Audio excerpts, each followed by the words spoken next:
Bonjour à tous, ravi de vous retrouver pour Afrique Hebdo. Au sommaire, cette semaine, le Zimbabwe autosuffisant en blé. Avec 375 000 tonnes récoltées en 2022, le pays enregistre sa plus forte production en 50 ans, une performance unique en Afrique. Les réseaux sociaux, créateurs d'opportunités pour les femmes kenyanes, elles sont de plus en plus nombreuses à lancer leurs propres entreprises et à générer des ressources financières.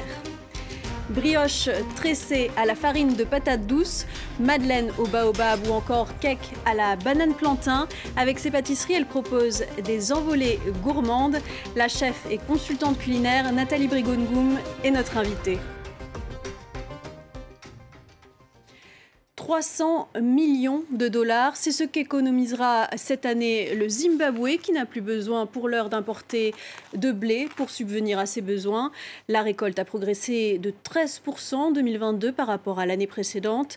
Dans le contexte actuel où de nombreux pays africains souffrent de l'absence ou de la cherté des blés russes et ukrainiens, Harare a mis en place un plan pour atteindre l'autosuffisance. Reportage de Caroline Numé et Farai Mugano.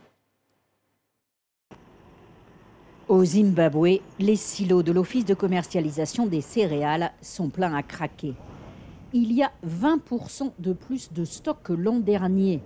Et le blé, cette année, est d'excellente qualité. Avec 375 000 tonnes de production, le pays est excédentaire. Plus besoin d'importer.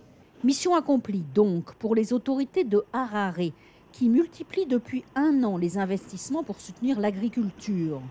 Le gouvernement a fourni cette année 10% de plus de semences de blé. Il a aidé à acheter des tracteurs, distribuer des engrais ou financer des systèmes d'irrigation pour les petits producteurs. Pour les responsables de l'Office de commercialisation des céréales, la politique d'achat à taux fixe a aussi joué un rôle.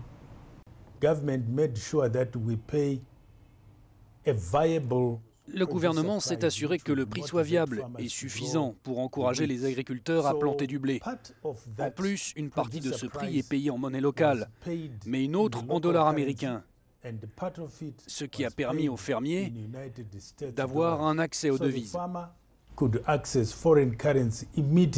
Pour éviter le marché noir qui entraînerait de l'inflation, ceux qui ont bénéficié de l'aide de l'État ont pour obligation de vendre leur récolte au gouvernement à prix fixe. Ce qui n'est pas un problème pour cet agriculteur de Mazoé qui n'avait jamais produit autant. Je suis tellement content. J'ai 3 hectares et j'ai produit 15 tonnes cette année. Une moyenne de 5 tonnes par hectare, ça ne m'était jamais arrivé. C'est bon pour le pays et peut-être qu'un jour, on va redevenir le grenier de l'Afrique australe. Le Zimbabwe sera donc cette année autosuffisant, mais pour le blé seulement, car pour le maïs et les autres céréales, les rendements ne sont pas aussi spectaculaires. Le Kenya est réputé pour sa scène tech. Start-up et multinationales s'y pressent pour développer leurs produits. Un environnement numérique qui est plus inclusif et permet de combler les écarts hommes-femmes dans le monde du travail. Nairobi permet à de plus en plus de femmes de mettre en valeur leurs talents et ainsi d'accéder à des revenus financiers. Reportage d'Élodie Cousin, Bastien Renouille et Viviane Wandera. Maureen est pâtissière depuis 1 an. Elle a appris son métier grâce à des vidéos YouTube et travaille dans sa propre cuisine. Elles vend jusqu'à 5 gâteaux par semaine. Nous avions besoin d'une source de revenus supplémentaire pour notre famille. Comme je fais souvent des gâteaux pour le plaisir, nous nous sommes dit que nous pourrions gagner de l'argent grâce à cela. Ce gâteau saveur pina colada est vendu 19 €. Il va lui en rapporter 7. Un travail qu'elle partage sur les réseaux sociaux. En postant sur les réseaux sociaux, je fais de la publicité pour mon travail et je développe ma clientèle. Les femmes ne représentent que 37% des emplois salariés du Kenya. Elles sont par contre à la tête de 62% des entreprises informelles comme celle de Maureen. Cette économiste a étudié les disparités hommes-femmes. Le fait que de plus en plus de femmes utilisent le numérique pour le marketing de leur commerce et pour vendre en ligne est un pas dans la bonne direction. Mais nous pouvons voir que le pays a encore un long chemin à parcourir. Pour combler l'écart homme-femme, il faut que les créatrices d'entreprises entrent dans le secteur formel. Des organisations comme Women in Business leur donnent les clés pour y parvenir. Lors de cette journée de formation, elles apprennent à demander un prêt. Nous identifions des partenaires capables d'expliquer aux femmes comment enregistrer leur commerce, comment ouvrir un compte en banque et leur enseigner une manière de travailler qui leur permette de développer leur entreprise. Le dernier rapport sur la parité du Forum économique mondial souligne les récents progrès du Kenya, passant de la 16e à la 6e place sur le continent en l'espace d'un an. Le pays a malgré tout encore du chemin à parcourir. Et notre invitée aujourd'hui est une femme qui décline ses talents dans des aventures culinaires très variées. Chef cuisinière, consultante, autrice, blogueuse et formatrice. Bonjour Nathalie Brigongoum. Bonjour Valériane. Merci d'être avec nous. Vous avez créé votre blog envoleegourmande.com et vous êtes autrice de ce livre délicieux, Mon imprécis de cuisine, avec pour sous-titre cette question: et si la boulangerie, la pâtisserie et d'autres savoureuses déclinaisons avaient un goût d'Afrique? Pouvez-vous nous donner quelques exemples de vos recettes et créations culinaires? De tâtonnement en tâtonnement, dont je suis arrivée à certaines recettes comme le banana, qui s'affiche, le banana bread tout banana, donc avec la farine de banane verte. J'ai aussi du pain. Là encore, c'est une autre recette que j'adore. C'est vraiment une déclinaison de manioc avec de la fraise. D'où vient votre goût pour la boulangerie et la pâtisserie? De mon enfance, à Bonabéry au Cameroun. Il y avait une boulangerie pas loin de la maison, et puis j'avais toujours dans le nez ce parfum, ces effluves de pain. Et je crois que j'ai toujours aimé les farines, cette façon de mélanger des choses, mettre les mains dans la farine, c'est toujours quelque chose qui m'a beaucoup plu, depuis toute petite. D'ailleurs, justement, en préparant cette interview, j'ai découvert qu'en fait, on peut fabriquer de la farine à partir de nombreux ingrédients. Exactement. Bon, certains vont dire que c'est de la fécule, peut-être parce qu'il n'y a pas de peau. Par exemple, quand on fait de la farine de manioc, on ne prend pas la peau du manioc, on prend de la chair de manioc. Oui, la farine, c'est c'est une poudre. Voilà, donc on peut... il y a des farines à base de fruits aussi. De fruits, à base même de bois, à base de céréales, à base de tubercules.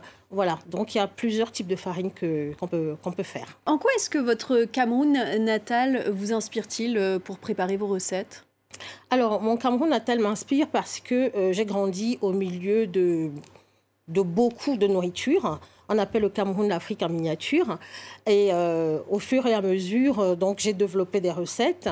Mes grands-mères, elles étaient soit cuisinières, soit fabricatrices.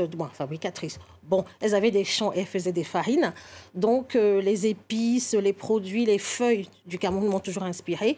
Et aujourd'hui, plus largement, l'Afrique m'inspire puisque je prends des produits d'autres pays africains pour mes recettes et pour les gens que j'accompagne. Et vous nous avez amené plein de bonnes choses qu'on voit sur le plateau.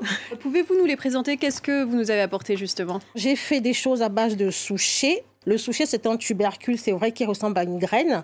Et tout petit d'ailleurs, parce que les tubercules, on se dit c'est des grosses patates, des ignames, mais ça c'est minuscule. Petits tubercules, voilà. Et ça, c'est sa farine. D'accord. Donc voilà. Ça, c'est une fois que c'est broyé, ça ressemble à ça. Quand c'est broyé, c'est comme ça. Ça a un goût, ça peut être de réglisse, ça peut être d'amande, selon vraiment la sensibilité de chacun, de noix de coco.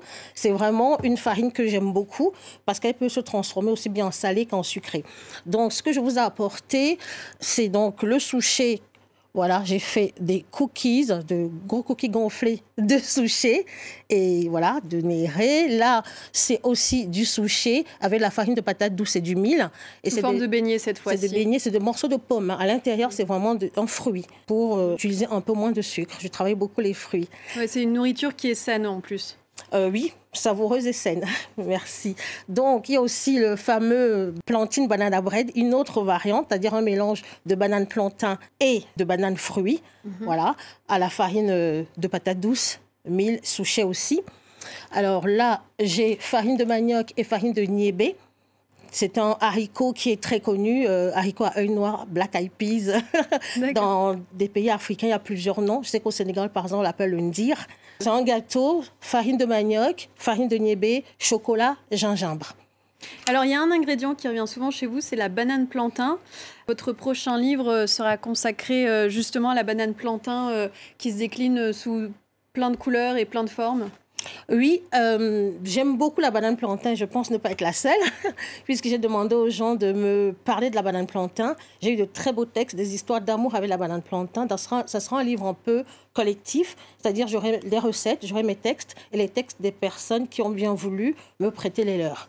Donc ça sera de l'apéritif au dessert, ça sera à base de banane plantain, de la banane plantain verte, parce qu'on la consomme beaucoup au Cameroun et ailleurs aussi. Verte quand elle n'est pas encore vraiment mûre, en fait. Elle n'est pas mûre, mais elle est consommable. Elle est bonne à manger. En fait, elle est mûre pour l'alimentation, mais elle n'est pas mûre pour être sucrée. Voilà, dans la banane plantain verte jusqu'à la noire. Donc, j'aurai un livre consacré à la banane plantain. Vous avez aussi lancé une école itinérante nommée Envolée Gourmande Academy. Quel type de formation est-ce que vous proposez ? Alors, je propose dans Envolée Gourmande Academy un accompagnement auprès des professionnels de la pâtisserie, de la boulangerie. Par exemple, là, je fais des pains sans gluten comme celui-là. Oui, c'est assez rare en Afrique, les pains sans gluten. Et du coup, vous leur apprenez à les cuisiner ? Exactement. Pâtisserie. Et en même temps, dans cette académie-là, il y a aussi une partie marketing, parce qu'il ne suffit pas seulement de produire les choses, il faut encore savoir les vendre. Et puis, une partie développement durable. Et j'ai vu des cours de géopolitique sur l'alimentation également. Exactement, parce qu'il y a un enjeu essentiel dans l'alimentation aujourd'hui. L'Afrique a plus de 60% de terres arables du monde. Donc, il faut que nous prenions en main, je parle de l'Afrique, donc les produits que nous avons, que nous les aimions, que nous les connaissions. Et c'est pour ça que même dans mon livre, il y a 5 ans que j'ai publié, j'ai travaillé avec un médecin nutritionniste pour parler vraiment des bienfaits de ces produits-là. Merci Nathalie Brigonboum d'avoir été notre invitée. Beaucoup. Merci Valériane.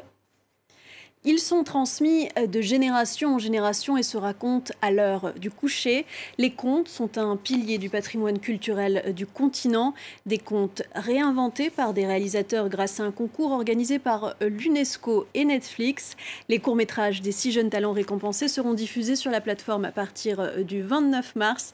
Regardez la bande-annonce.